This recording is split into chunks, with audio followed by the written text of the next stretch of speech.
Try natin tong newest coffee from Dunkin', and this is yung iced brevet nila. Actually, ginagawa ko to before sa Starbucks, yung brevet. Wala to sa menu nila, pero i-ask mo lang yung barista for a brevet. Pero for now, itong to try natin is yung sa Dunkin'. So, let's try it.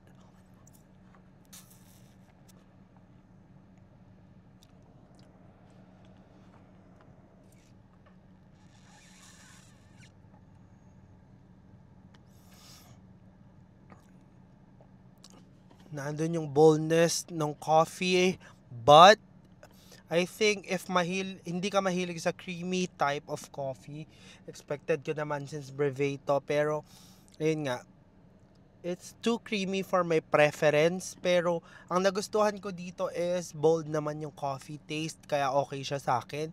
Pero I think hindi ko siya or i-reorder again since ang go-to ko talaga sa Dunkin' is yung iced coffee lang nila. Pero yon, if mahilig ka sa mga creamy type of coffee, yung sweetness pala is okay lang din for my liking. Pero yun nga, it's too creamy for me. So if you're a fan of creamy coffee, try this iced brevet. And by the way, this is 210 pesos. At dahil dyan, bigyan natin siya ng 2 out of 5. This has been Ty, and I will see you guys on my next one. Cheerios! Bye-bye, TY!